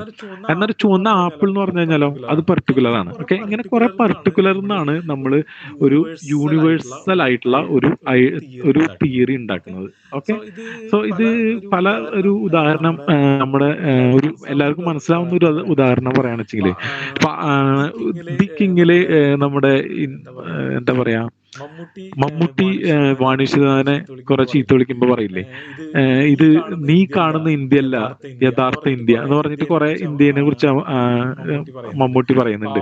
പാവങ്ങളുടെയും പട്ടിണിക്കാരുടെയും ഇന്ത്യ, അതുപോലെ തന്നെ ജട്ക വലിക്കുന്ന ഇന്ത്യ, അങ്ങനെ കുറെ ആൾക്കാരുടെ പേര് പറയുന്നത്. അപ്പൊ ആക്ച്വലി മമ്മൂട്ടി എന്താ ചെയ്യുന്നത്? ഇന്ത്യ എന്ന് പറയുമ്പോൾ വാണി വിശ്വനാഥന്റെ മനസ്സിലൊരു ഇന്ത്യ ഉണ്ട്. ഓക്കെ, അത് എങ്ങനെയാണ് രൂപപ്പെട്ടത്? ഒരുപാട് പർട്ടിക്കുലേഴ്സ് കൂടിയിട്ടാണ് രൂപപ്പെട്ടത്. അതും മമ്മൂട്ടി പറയുന്നുണ്ട്. നീ എന്താ പറയാ, കൊച്ചമ്മമാരെന്തോ ചെയ്തു, എനിക്ക് ആ ഡയലോഗ്സ് ഒന്നും ഓർമ്മയില്ല. മീൻസ് വാണി വിശ്വനാഥന്റെ എന്താ പറയാ, മനസ്സിലുള്ള ഒരു യൂണിവേഴ്സൽ ആണ് ഇന്ത്യ എന്നുള്ളത്. അത് രൂപപ്പെട്ട പർട്ടിക്കുലറുകളല്ല യഥാർത്ഥത്തിൽ ഇന്ത്യ. അത് ഏതൊക്കെയാണെന്നുള്ള പുതിയ പർട്ടിക്കുലേഴ്സ് നമ്മുടെ മമ്മൂട്ടി കൊടുക്കുകയാണ്. ആക്ച്വലി ആള് വളരെ അബ്യൂസീവ് ആയിട്ട് സ്ത്രീ വിരുദ്ധമായിട്ടുള്ള ഡയലോഗാണ്. അതിന് ഞാൻ എൻഡോഴ്സ് ചെയ്യുന്നില്ല, പക്ഷെ ഞാൻ ജസ്റ്റ് പറയാണ്. ഉദാഹരണത്തിന് വേറൊരു ഉദാഹരണം എടുക്കുകയാണെങ്കിൽ ഇപ്പൊ നമുക്ക് വിവാഹം. ഓക്കെ, വിവാഹം എന്ന് പറഞ്ഞിട്ടുള്ള ഒരു വാക്ക് നമ്മുടെ ഒരു അതൊരു യൂണിവേഴ്സൽ ആയിട്ടുള്ള വാക്കാണ്. അത് നമുക്ക് വിവാഹം കഴിയുന്നതിന് മുമ്പ് നമുക്ക് കുറെ ആൾക്കാർക്ക് അറിയാം എന്താണ് വിവാഹം എന്ന യൂണിവേഴ്സൽ എന്നുള്ളത്. അവരുടെ മനസ്സിലൊരു ധാരണ ഉണ്ടായിരിക്കും. ഓക്കെ, അത് കഴിഞ്ഞ് വിവാഹമൊക്കെ കഴിഞ്ഞ് നല്ല ബെസ്റ്റ് പണി കുറെ കിട്ടി കഴിയുമ്പോൾ ഇവർക്ക് വിവാഹത്തിന്റെ ആ പ്രശ്നങ്ങൾ മുഴുവൻ മനസ്സിലാക്കി കഴിയുമ്പോൾ കൂടുതൽ പർട്ടിക്കുലേഴ്സ് കിട്ടുകയാണ്. ഓക്കെ, അപ്പൊ അങ്ങനത്തെ കുറെ പർട്ടിക്കുലർ കിട്ടി കഴിഞ്ഞു കഴിഞ്ഞാൽ വിവാഹം കഴിഞ്ഞതിന് ശേഷമുള്ള ഒരു എന്താ പറയാ, അവരുടെ യൂണിവേഴ്സൽ ഈ വിവാഹത്തിനെ കുറിച്ചുള്ള ഒരു അണ്ടർസ്റ്റാൻഡിങ് ആണോ ഉള്ളത്, അതോ അതിനു മുമ്പുള്ളതാണോ? മീൻസ് അത് ചേഞ്ച് ആവുന്നുണ്ട് അല്ലേ? കുറെ എന്താ പറയാ പർട്ടിക്കുലർ ഇതിൽ വരുന്ന ചേഞ്ചുകൾ നമുക്ക് ഓരോന്നും നമ്മൾ പുതിയതായിട്ടുള്ള നോളജ് കിട്ടുമ്പോൾ ആ നോളജിനെ സ്വാംശീകരിച്ച് നമ്മൾ മനസ്സിൽ എടുത്തു വെച്ചിട്ടുള്ള യൂണിവേഴ്സൽ എന്ന് പറഞ്ഞൊരു ഐഡിയകളെ നമ്മൾ തന്നെ സ്വയം നവീകരിക്കുന്നതിനാണ് ക്രിട്ടിക്കൽ തിങ്കിങ് എന്ന് പറയുന്നത്. മനസ്സിലായോ? ഓക്കെ, അപ്പൊ ഇത് എന്തുകൊണ്ടാണ് ഇതിപ്പോ പറയുന്നത് വെച്ചാൽ, വിവാഹമൊക്കെ ഞാൻ പറഞ്ഞ പോലെ നല്ല നേരെ പടി പർട്ടിക്കുലർ ആയിട്ട് കിട്ടുമ്പോ എക്സ്പീരിയൻസ് വഴി അല്ലേ നമ്മളെല്ലാം അറിയുന്നത്. അതെ, ചില എക്സ്പീരിയൻസുകൾ നമ്മൾ പർട്ടിക്കുലർ ആയി നമ്മളത് കറക്റ്റായിട്ട് എടുക്കുകയും അത് റിവേഴ്സ് മീൻസ് അത് നമ്മൾ നവീകരിക്കുകയും ചെയ്യുന്നില്ല. അതാണ് അടുത്ത എൻ്റെ ഒരു പോയിന്റ് വരുന്നത്. ഇപ്പൊ ഞാൻ പറഞ്ഞ പോലെ വിവാഹമാണെങ്കിലും അതേപോലെ ആരെങ്കിലും ഈ ഇന്ത്യനെ കുറിച്ച് നാല് ചീത്ത വിളിക്കുമ്പോൾ മീൻസ് അവർക്ക് ചിലപ്പോൾ ഈ പറഞ്ഞ മമ്മൂട്ടിയുടെ ഡയലോഗ് കേട്ട് ഒരു പക്ഷേ വാണി വിശ്വനാഥിന്റെ പർട്ടിക്കുലേഴ്സ് ചേഞ്ച് ചെയ്ത് അവർ ഒരു വേറൊരു യൂണിവേഴ്സൽ ഇന്ത്യയിലേക്ക് മാറിയിട്ടുണ്ടായിരിക്കാം, നമുക്കറിയില്ല. അപ്പൊ ആ രീതിയിൽ നമുക്ക് ചേഞ്ച് ചെയ്യാം. അതേപോലെ ചേഞ്ച് ചെയ്യാത്ത ഒരുപാട് സാധനങ്ങളുണ്ട്. ഉദാഹരണത്തിന് നമ്മുടെ ജാതി. ഓക്കെ, നിങ്ങൾ അത് നിങ്ങളുടെ നമ്മുടെ മതം. നമ്മൾ ജനിച്ചു വീഴുമ്പോൾ നമുക്കുള്ള ഒരുപാട് പർട്ടിക്കുലേഴ്സ് ആണ്. അതായത് നമ്മൾ നാമം ഒരു ഹിന്ദു ആണെങ്കിൽ നമ്മൾ നാമം ജപിക്കുന്നു. അതുപോലെ തന്നെ നമ്മൾ കാണുന്നു വളരെ മനോഹരമായിട്ടുള്ള കാര്യങ്ങൾ കാണുന്നു. അതിൽ നമ്മൾ ഒരുപാട് പർട്ടിക്കുലറിൽ നിന്ന് നമ്മളൊരു നമ്മുടെ മതം എന്ന നമ്മുടെ ആത്മീയത എന്നുള്ള ഒരു യൂണിവേഴ്സലിലേക്ക് നമ്മൾ എത്തുന്നു. ഓക്കെ, ആ സാധനം ചിലപ്പോൾ മാറില്ല. വേറെ നമ്മൾ പല പർട്ടിക്കുലർസും കാണും. നമ്മൾ സയൻസ് പഠിക്കുന്നു, അത് നമ്മൾ ആദ്യം നമ്മളോട് ചെറിയ കുട്ടിയായിരിക്കുമ്പോൾ നമ്മളോട് പറയുന്നുണ്ടായിരിക്കും എന്തായിരിക്കും, ഓക്കെ ഇതൊക്കെ സൃഷ്ടിച്ച ദൈവമാണെന്ന്. പിന്നെ നമ്മൾ 8ാം ക്ലാസ്സിലും 9ാം ക്ലാസ്സിലും ഇവല്യൂഷൻ പഠിക്കുമ്പോൾ അത് ന്യൂ പർട്ടിക്കുലർ ആണ്. അതുപോലെ തന്നെ ഈ പറഞ്ഞ പ്രിൻസിപ്പിയ മാത്തമാറ്റിക്ക ഫിലോസഫി നാച്ചുറലിസ്റ്റ് പഠിക്കുമ്പോൾ പുതിയ പർട്ടിക്കുലർ ആണത്. പക്ഷെ അത് നമ്മളെ സ്വാംശീകരിക്കുന്നുണ്ടോ? അതിനെയാണ് അവിടെ നമ്മൾ അങ്ങനത്തെ കുറെ പുതിയ പർട്ടിക്കുലേഴ്സ് വരുമ്പോൾ നമ്മളത് സ്വാംശീകരിച്ച് നമ്മളെ തന്നെ നവീകരിക്കുന്നതിനെയാണ് ക്രിട്ടിക്കൽ തിങ്കിങ് എന്ന് പറയുന്നത്. ഈ ക്രിട്ടിക്കൽ തിങ്കിങ് വളരെ പ്രധാനപ്പെട്ടതാണ്. ഇത് എത്രത്തോളം വ്യക്തികളിൽ നിങ്ങൾക്ക് ഇത്രത്തോളം ക്രിട്ടിക്കൽ തിങ്കിങ് ഉണ്ടോ, അവിടെ നിങ്ങളെ ഒരു എന്താ പറയാ എരുമേനെ പോലെയോ ആടിനെ പോലെയോ മേയിച്ച് നടക്കാൻ ഭരണാധികാരികൾക്ക് സാധിക്കില്ല. ഓക്കെ, അതാണ് ഈ പറഞ്ഞ എൻലൈറ്റ്മെന്റിലെ വലിയ പ്രധാനപ്പെട്ട കാര്യം. അതാണ് നമ്മൾ ഏജ് ഓഫ് റീസണിലെ first step. Empiricism, rationalism, critical thinking. Okay, ഇതിന്റെ ഈ യൂറോപ്പിലെ ഈ സംഭവങ്ങളൊക്കെ നടന്നത് 17ാം നൂറ്റാണ്ടിലാണ്. 1600 മുതൽ 700 വരെ. ഇതാണ് പൊതുവെ ഒരു ടൈമായിട്ട് ഏജ് ഓഫ് റീസൺ ആയിട്ട് പറയുന്നത്. ഓക്കെ, ഇതിൽ എന്തെങ്കിലും ഡൗട്ട് ഉണ്ടോ? ഇതിലൊക്കെ ശരിക്കും പറഞ്ഞാൽ ഡൗട്ട് വരേണ്ടതാണ്. കാരണം ഞാൻ വളരെ ക്ലിയർ ആയിട്ടൊന്നുമല്ല നിങ്ങളോട് അത് എക്സ്പ്ലെയിൻ ചെയ്യണേ. എനിക്ക് പറ്റുന്ന രീതിയിൽ ഞാൻ നിങ്ങളോട് എക്സ്പ്ലെയിൻ ചെയ്യുന്നു എന്നുള്ളൂ.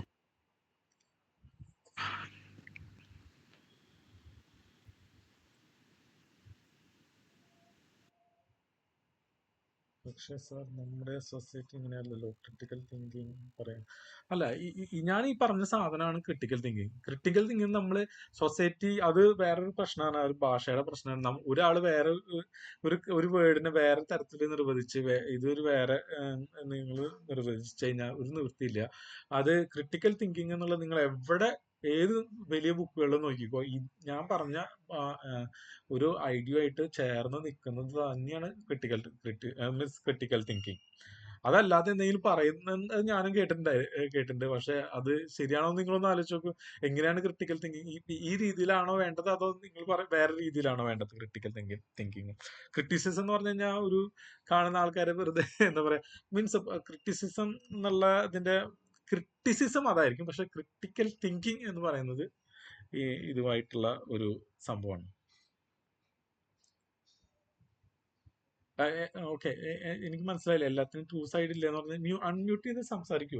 Means it's okay. മീൻസ് ഞാൻ പറയുന്നതിന് ഓപ്പോസിറ്റ് ആയാലും അതൊന്നും അത്ര വലിയ പ്രശ്നമുള്ള കാര്യമല്ല.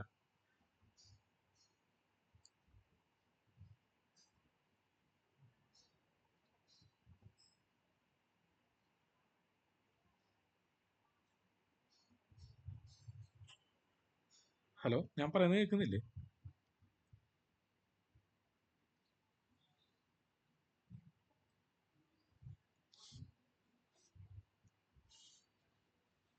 ഹലോ,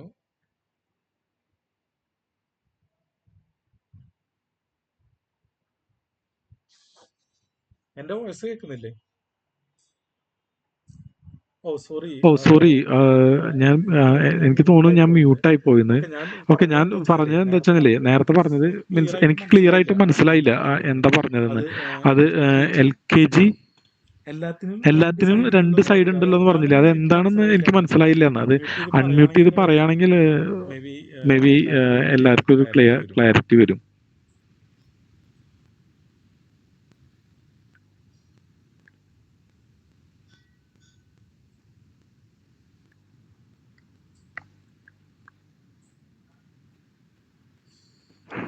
ഓക്കെ, ആരും പറയുന്നില്ല. ശരി, അപ്പൊ നമ്മൾ ഏജ് ഓഫ് റീസൺ ഇത്രയാണ്.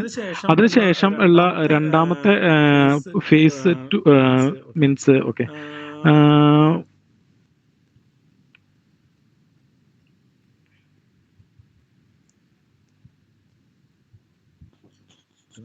മിനിറ്റ്.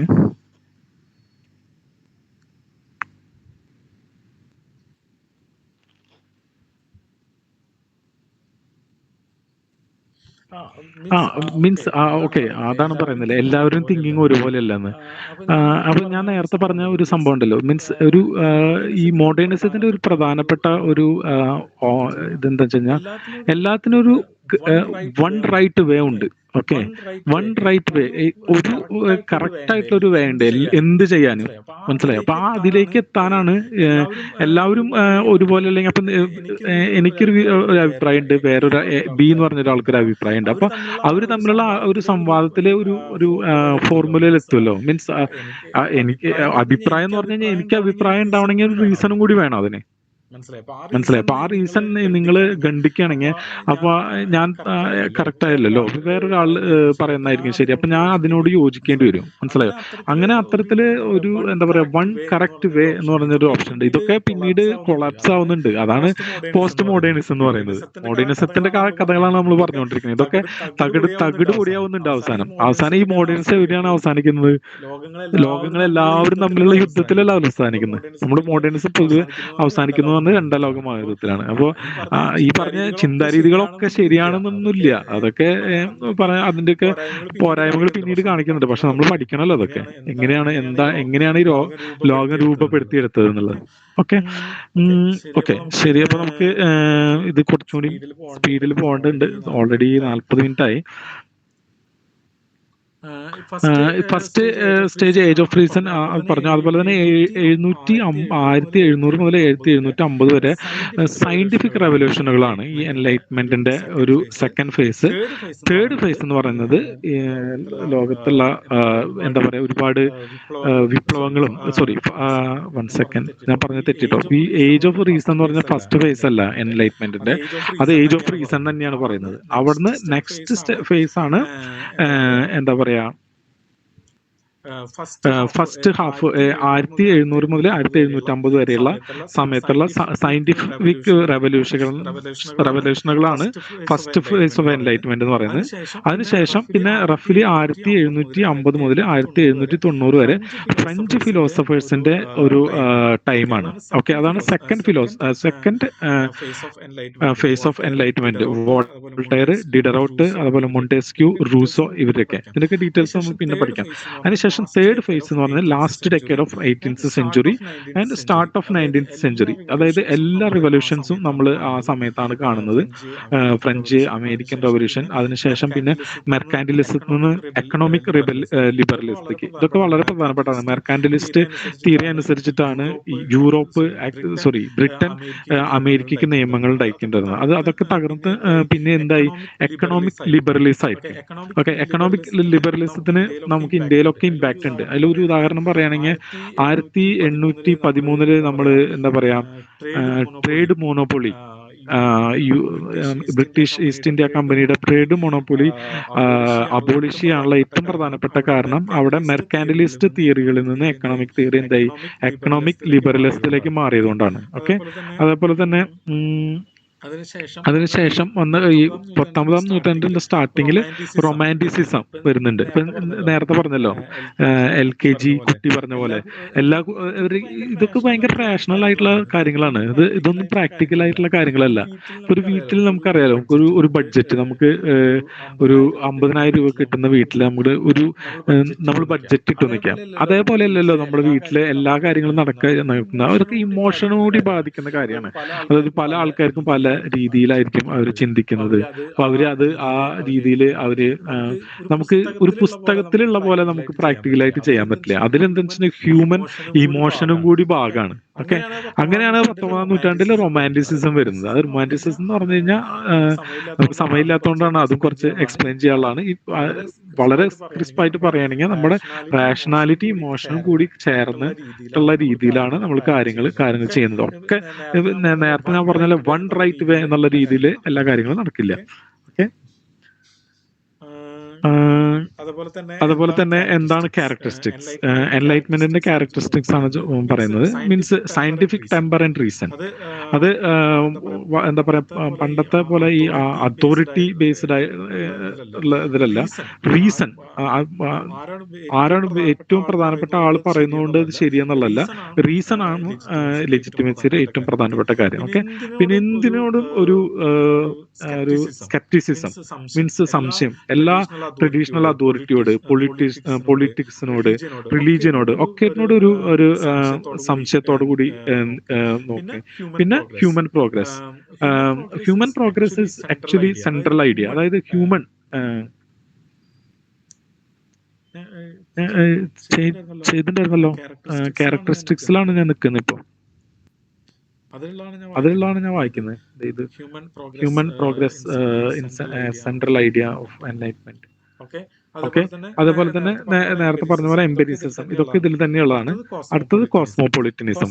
കോസ്മോപൊളിറ്റനിസം എന്ന് പറഞ്ഞു കഴിഞ്ഞാൽ ഇതിലിപ്പോ ഈ പറഞ്ഞ കോണ്ടെക്സ്റ്റിൽ അർത്ഥാക്കുന്നത് പല സ്ഥലത്തു നിന്നുള്ള ആൾക്കാർ, പല ഭാഷ, അതുപോലെ തന്നെ പല മതത്തിലുള്ള ആൾക്കാർ ഒരുമിച്ച് ജീവിക്കുക എന്നുള്ളത്.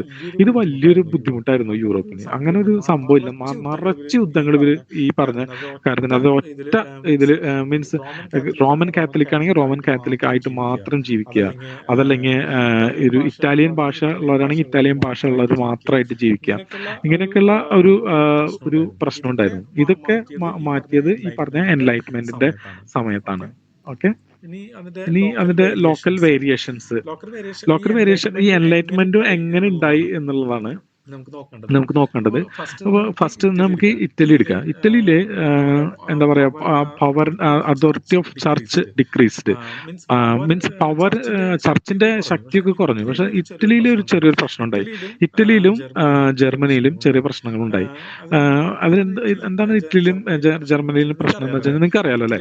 ഇറ്റലി, ഞാൻ നേരത്തെയും വളരെ എംഫസൈസ് ചെയ്ത് പറഞ്ഞു, ഇറ്റലിയിലാണ് ആദ്യം നവോത്ഥാനം ഉണ്ടായത്. അത്ര അഡ്വാൻസ്ഡ് ആയിട്ടുള്ള ഒരു സൊസൈറ്റി ആയിരുന്നു. അവർ പിന്നീട് എന്താണ്ടായത്, ഇറ്റലിയിൽ വന്ന റൈറ്റ് വിങ് പൊളിറ്റിക്സ് അവസാനം ഒരു വലിയൊരു far extremist right wing politics അവർ പ്ലേ ചെയ്തു. എന്താ അതിന്റെ പേര്? ഇതെങ്കിലും നിങ്ങൾ പറയണം കേട്ടോ.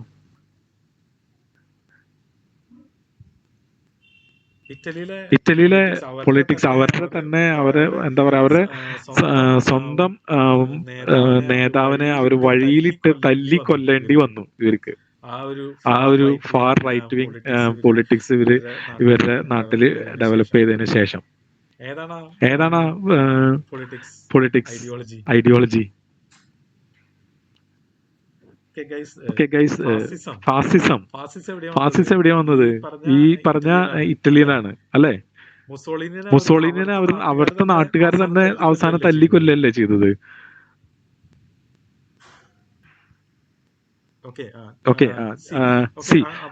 അപ്പൊ അങ്ങനെ ഉണ്ടായി. അതായത് ഇറ്റലിയിലെ ഏറ്റവും അഡ്വാൻസ്ഡ് ആയിട്ടുള്ള ഒരു സൊസൈറ്റി ആയിട്ട് അവർ വന്നു. അതിനുശേഷം ഇവര് എന്തുകൊണ്ട് ഇത്തരത്തിലൊരു ഫാർ റൈറ്റ് വിങ് പൊളിറ്റിക്സിലേക്ക് പോയി എന്ന് ചോദിച്ചു കഴിഞ്ഞാൽ അത് ഈ എൻലൈറ്റ്മെന്റിൽ വന്ന ചെറിയൊരു വേരിയേഷൻ ആണ്. ചെറിയൊരു വേരിയേഷൻ എന്ന് പറഞ്ഞു കഴിഞ്ഞാൽ ജർമ്മനിയിലും ഇറ്റലിയിലും അവര് ഞാൻ നേരത്തെ പറഞ്ഞല്ലോ, രണ്ട് വളരെ പ്രധാനപ്പെട്ട ഫില്ലേഴ്സ് ആണ് ഈ മിഡിയവൽ ഓർഡറിൽ ഉണ്ടായിരുന്നത്. ഒന്ന് ചർച്ച്, രണ്ട് മൊണാർക്ക്. ഓക്കെ. ഈ ഇറ്റലിയിലും ജർമ്മനിയിലും അവര് യൂണിഫൈ ചെയ്യുമ്പോൾ, അത് ഓൾറെഡി ലേറ്റ് ആയിട്ടാണ് അവർ യൂണിഫൈ ചെയ്തത്. 19-ാം നൂറ്റാണ്ടില് ഗാരിബാൾഡി, മസീനി ഒക്കെ കൂടിയിട്ട് ഇറ്റലിയിലും ഓട്ടോമൻ ബിസ്മാർക്ക് ജർമ്മനിയിലും യൂണിഫൈ ചെയ്തു. ഈ യൂണിഫൈ ചെയ്തപ്പോൾ വലിയൊരു പ്രശ്നം അവർക്ക് ഉണ്ടായി. ആ പ്രശ്നം എന്താ വെച്ച് കഴിഞ്ഞാൽ ഇറ്റലിയിലെ പെഡ്മോണ്ട് സാർഡീനിയ എന്ന് പറഞ്ഞിട്ടുള്ള ഒരു ചെറിയൊരു ഐലൻഡ് ദ്വീപ് ഉണ്ടായിരുന്നു. അവിടുത്തെ രാജ്യത്തിന്റെ രാജാവാണ് ആക്ച്വലി പിന്നീട് ഇറ്റലിയുടെ രാജാവായത്. ഓക്കെ. അപ്പോ മൊണാർക്കിന് പവർ പോയില്ല. മൊണാർക്കിന്റെ പവർ പോയില്ല. ഈ ഇവരുടെ ഈ എൻലൈറ്റ്മെന്റിലും റിഫോർമേഷനിലും ഒന്നും ഇറ്റലിയിലെ മൊണാർക്കിന്റെ പവർ പോയില്ല. അതേപോലെ തന്നെ ജർമ്മനിയിലെ ഓട്ടോവൻ ബിസ്മാർക്കാണ് എന്താ പറയാ ഏകീകരിച്ചതെങ്കിലും വിലം എന്ന് പറഞ്ഞിട്ടുള്ള അവരുടെ രാജാവിനാണ് ആക്ച്വലി അധികാരം ഉണ്ടായിരുന്നത്. ആളായിരുന്നു മൊണാർക്ക്. ഓക്കെ.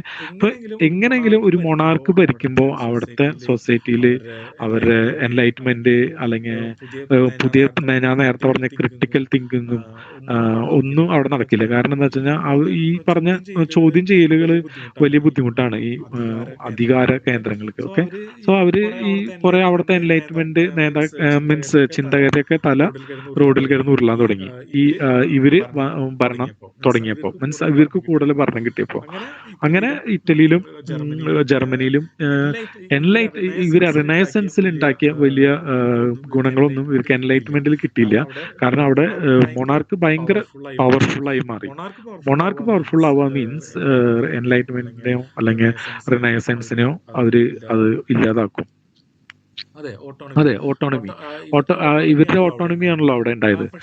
പക്ഷെ ഈ ബ്രിട്ടനും ഫ്രാൻസും എന്താ വെച്ച് കഴിഞ്ഞാൽ അതൊരു ഭയങ്കര സീരിയസ് ആയിട്ടാണ് ഈ എൻലൈറ്റ്മെന്റ് എടുത്ത്. ഫ്രാൻസ് കുറച്ച് വളരെയധികം പ്രശ്നം അവിടെ ഉണ്ടായി. അവിടുത്തെ മൊണാർക്കും അവരും തമ്മിൽ നമ്മൾ പഠിക്കുന്ന ആകെ ഒരു റെവല്യൂഷനാണ് നമ്മൾ പഠിക്കുന്നത്. അവിടെ ഒരു 5 റെവല്യൂഷൻ ഉണ്ടായിട്ടുണ്ട്. ഒരു 1871 വരെ പല റിപ്പബ്ലിക് ഉണ്ടാവുകയും പല റിപ്പബ്ലിക്കിനെ മറിച്ചിടുകയും ചെയ്ത വലിയ സംഘടനകൾ ഫ്രാൻസിലുണ്ടായി. ബ്രിട്ടനിൽ ഇത്രയൊന്നും സംഘടനകൾ ഉണ്ടായില്ലെങ്കിലും അവര് മൊണാർക്കിനെ പിടിച്ചു കെട്ടുന്നതിൽ തന്നെ വളരെയധികം മുന്നിട്ട് നിന്നു. അതുപോലെ തന്നെ അവരുടെ മൊണാർക്കിന്റെ അധികാരങ്ങളും ഇത്തരത്തിലുള്ള ക്രിട്ടിക്കൽ തിങ്കിങ്ങിനോ അല്ലെങ്കിൽ റിനൈസൻസിനോ വളരാൻ സാഹചര്യമുള്ള രീതിയിൽ മൊണാർക്കിനെ ഒഴിവാക്കുകയാണ് അവിടെ ഉണ്ടായത്. അപ്പൊ അതുകൊണ്ട് തന്നെ അവരുടെ ബ്രിട്ടൻ, ഫ്രാൻസ്, അമേരിക്ക ഇവർക്കൊക്കെ ഇതിന്റെ ഗുണങ്ങൾ വളരെയധികം ഉണ്ടായി. റഷ്യ എന്താണെന്ന് വെച്ചാൽ റഷ്യയിലും തന്നെ കാത്തലിക് രാജ്ഞി ഈ റഷ്യൻ രാജ്ഞി തന്നെ എൻലൈറ്റ്മെന്റിനെ പ്രോത്സാഹിപ്പിക്കുകയും അവിടെ സയന്റിഫിക് ആയിട്ടുള്ള ഒരുപാട് കാര്യങ്ങൾ ചെയ്യാനൊക്കെ നോക്കി. പക്ഷെ പിന്നീട് എന്തുണ്ടായി കഴിഞ്ഞാൽ ഒരു വയലന്റ് റെവല്യൂഷൻ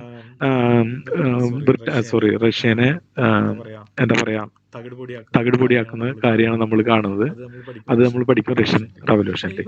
ഇപ്പൊ ഈ റവല്യൂഷൻ എന്ന കാര്യം പറയുമ്പോൾ ഒരു കാര്യം കൂടി ഞാൻ നിങ്ങളോട് പറയാം. ഈ റവല്യൂഷൻ എന്ന് പറയുന്ന സാധനം ഉണ്ടല്ലോ, ഇത് ഒരു രാജ്യത്തിന് ഒരിക്കലും സംഭവിക്കാൻ പാടില്ലാത്തൊരു കാര്യമാണ്. അങ്ങനെ ഒരു റവല്യൂഷൻ സംഭവിച്ചു കഴിഞ്ഞാൽ ആ നാട് കുട്ടിച്ചോറാക്കിയിട്ടാണ് ഈ റവല്യൂഷൻ മാറിയിട്ടുള്ളൂ. നിങ്ങൾ എവിടെ എടുത്ത് നോക്കിക്കോ, അത് അവസാനം അവർ എന്താ പറയാ ഒരുപാട് യാതനകൾ അവിടുത്തെ നാട്ടുകാർ അനുഭവിക്കുന്നുണ്ട്. നമ്മൾ പഠിക്കുന്നുണ്ട് അമേരിക്കൻ റവല്യൂഷൻ, ആ റവല്യൂഷൻ, ഈ റവല്യൂഷൻ എന്ന് പറഞ്ഞിട്ട്. ഒരു വയലന്റ് റവല്യൂഷൻ ഉണ്ടായി കഴിഞ്ഞാൽ ആ നാട് അത് പെട്ടെന്നൊന്നും അവർ ആ വയലന്റ് റവല്യൂഷൻ ഒഴിവായി കിട്ടുക, അതിന്റെ പ്രശ്നങ്ങൾ ഒഴിവായി കിട്ടില്ല. അത് നമ്മൾ റവല്യൂഷൻ പഠിക്കുമ്പോൾ നമ്മൾ പഠിക്കാം. ജസ്റ്റ് ഒന്ന് പറയാണ്, ഈ റവല്യൂഷൻ ഉണ്ടായി കഴിഞ്ഞാൽ അത് അത്ര നല്ല കാര്യമല്ല രാജ്യത്തിന് ഉണ്ടാവുന്നത്. ഇന്ത്യയെ സംബന്ധിച്ചോളം ഏറ്റവും പ്രധാനപ്പെട്ട ഗാന്ധി എന്നൊക്കെ പറയുമ്പോണ്ടല്ലോ, നമുക്ക് ഏറ്റവും എന്താ പറയാ നമ്മുടെ പെർസ്പെക്റ്റീവില് ഏറ്റവും നല്ല കാര്യം എന്താ വെച്ച് കഴിഞ്ഞാൽ നമുക്ക് അത്തരത്തിലൊരു വയലന്റ് റവല്യൂഷൻ ഉണ്ടായില്ല എന്നുള്ളതുകൊണ്ടാണ് നമ്മൾ വളരെ സ്റ്റേബിൾ ആയിട്ടുള്ള ഒരു സൊസൈറ്റി ആവാനുള്ള ഏറ്റവും പ്രധാനപ്പെട്ട കാരണം. ഈവൻ ഇൻ ദ പാർട്ടീഷൻ ടൈമില് ഒരുപാട് ഇഷ്യൂസ് ഉണ്ടായി. അത് ഗാന്ധിയുടെയോ അല്ലെങ്കിൽ ആരും കയ്യിൽ നിൽക്കുന്നതല്ല. എപ്പോഴെങ്കിലും നമ്മൾ മോഡേൺ ഹിസ്റ്ററി പഠിക്കുമ്പോൾ നമ്മളത് വളരെ ഡീറ്റെയിൽ ആയിട്ട് കൈകാര്യം ചെയ്യും. എങ്ങനെയാണ് ആ പാർട്ടീഷൻ ഉണ്ടായതും എങ്ങനെയാണ് നമുക്ക് മീൻസ് നമ്മളെങ്ങനെയാണ് ഇന്ത്യ ആയതും അവരെങ്ങനെയാണ് പാകിസ്ഥാൻ ആയതെന്നൊക്കെ നമുക്ക് പഠിക്കാം. പക്ഷെ ഒരു വയലന്റ് റെവല്യൂഷനാണ് ഇന്ത്യയിൽ അത് ഉണ്ടാക്കാൻ പല ആൾക്കാരും അതിന്റെ ഇടയിൽ നോക്കിയിരുന്നു. അത് നമ്മൾ പഠിക്കേണ്ടി വരും. അതിന് പല ആൾക്കാരും നിങ്ങൾക്ക് അറിയാവുന്ന ആൾക്കാരാണ് റെവല്യൂഷൻ ഉണ്ടാക്കാൻ ശ്രമിച്ച ആൾക്കാർ. ഏറ്റവും പ്രധാനപ്പെട്ട ആളാണ് ഭഗത് സിംഗ്, അതിലും പ്രധാനപ്പെട്ട ആളാണ് സുഭാഷ് ചന്ദ്രബോസ്. എന്തുകൊണ്ടാണ് അതൊന്നും ഇല്ലാതെ നമ്മൾ ഒരു പീസ്ഫുൾ സൊസൈറ്റി ആയിട്ട് ഇപ്പോഴും ജീവിക്കാനുള്ള കാരണം എന്ന് പറഞ്ഞത് അത്തരത്തിലുള്ള ഒരു വയലന്റ് റെവല്യൂഷൻ അല്ലാതെ ഇന്ത്യയുടെ ഒരു നാഷണൽ മേക്കിങ്ങിന് ഗാന്ധി വളരെയധികം എന്താ പറയാ സപ്പോർട്ട് ചെയ്തു എന്നുള്ളതുകൊണ്ടാണ്. ഓക്കെ, സോ ഞാൻ ആക്ച്വലി കുറെ വിഴുങ്ങാണ് ചെയ്തത്. കാരണം ഇതൊക്കെ ഇൻട്രൊഡക്ഷൻ ആണ്. ഇത് നമുക്ക് വല്ലാതെ പരത്തി പറയാനുള്ള സമയമില്ല. അതുകൊണ്ട് ഞാൻ ജസ്റ്റ് ഒഴിവാക്കാണ്. ഇതോടുകൂടി നമ്മൾ ഇനി എൻലൈറ്റൻമെന്റിനെ കുറിച്ചോ റിനൈസൻസിനെ കുറിച്ച് നമ്മൾ സംസാരിക്കില്ല. അതോടുകൂടി നിർത്താണ്. അപ്പൊ എന്തെങ്കിലും ചോദിക്കാനോ പറയാനുണ്ടെങ്കിൽ നമുക്ക് ഇപ്പൊ സംസാരിക്കാം, ഒരു 4-5 മിനിറ്റ്.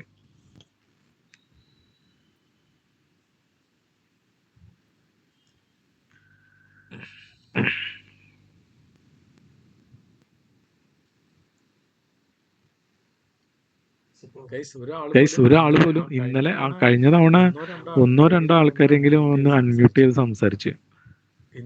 ഇന്ന് ഒരാള് പോലും അൺമ്യൂട്ട് ചെയ്തിട്ടില്ല. Good afternoon. സർ, ഞാൻ രാവിലത്തെ സെഷൻ കേറിയില്ല. ഞാൻ ഓൾമോസ്റ്റ് കുറച്ച് മുമ്പേ ആയുള്ളൂ കേറിയിട്ടെ. ഞാൻ റെക്കോർഡ് കേട്ടിട്ട് ഡൗട്ട്സ് അറിയിക്കാം സർ. ഓക്കെ, വേറെ ആരെങ്കിലും?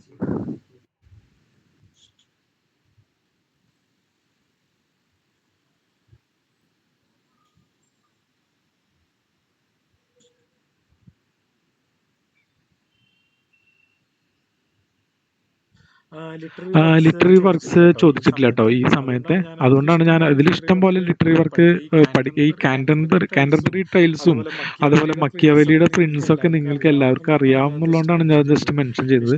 ഇഷ്ടം പോലെ പുസ്തകങ്ങളുണ്ട്, അതൊന്നും ചോദിച്ചിട്ടില്ല. പക്ഷെ റൂസോയുടെയും വോൾട്ടയറിന്റെ ഒക്കെ പുസ്തകങ്ങൾ ചോദിക്കും. പ്രത്യേകിച്ച് മൊണ്ടേസ്ക്യൂവിന്റെ പുസ്തകം ചോദിക്കും, അത് ഇടയ്ക്കിടയ്ക്ക് ചോദിക്കാറുണ്ട്. അത് നമ്മൾ ഫ്രഞ്ച് റവല്യൂഷനിൽ ക്ലിയർ ആയിട്ട് പഠിക്കുന്നുള്ളതുകൊണ്ടാണ് ഞാൻ അത് കൂടുതലായിട്ട് മെൻഷൻ ചെയ്യാത്തത്. മൊണ്ടേസ്ക്യൂവിന്റെ സ്പിരിറ്റ് ഓഫ് ലോ വളരെ പ്രധാനപ്പെട്ട പുസ്തകമാണ്. പിന്നെ റൂസോന്റെ സോഷ്യൽ കോൺട്രാക്ട് എല്ലാവർക്കും അറിയാലോ. അതല്ലാതെ പിന്നെ ഡിഡറോട്ടിന്റെ ഒരു എൻസൈക്ലോപീഡിയ ആണ്, ആദ്യമായിട്ട് എൻസൈക്ലോപീഡിയ ഉണ്ടാക്കിയത് ആളാണ് തോന്നുന്നു ഡിഡറോട്ടിന്റെ. എല്ലാ പുസ്തകങ്ങളും ഇതുപോലെ കുറെ ഫേമസ് ആയിട്ടുള്ള പുസ്തകങ്ങളുണ്ട്. അത് നമുക്ക് അതാത് റവല്യൂഷൻ പഠിക്കുമ്പോൾ ഞാൻ അത് സെർച്ച് ചെയ്തിട്ട് കറക്റ്റ് പുസ്തകങ്ങൾ നിങ്ങളോട് പറഞ്ഞുതരാം ഏതൊക്കെയാണ് പഠിക്കേണ്ടതെന്ന്.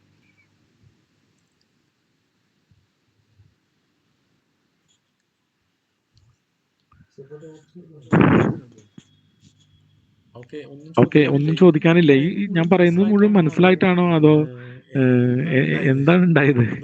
ഇന്നത്തെ ക്ലാസ് കുറച്ച് എന്താ പറയാ, ഇതെന്താ വെച്ചാൽ ഇത് ആക്ച്വലി ഇതൊക്കെ ഫിലോസഫിയാണ്.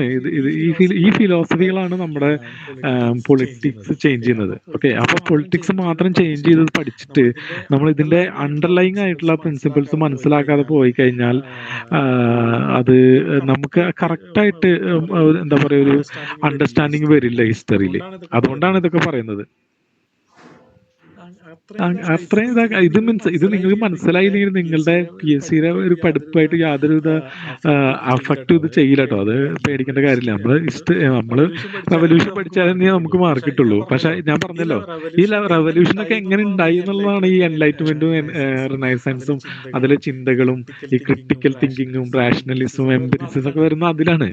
ഇതൊക്കെ ഇങ്ങനെ വെറുതെ ഉണ്ടാവില്ലല്ലോ.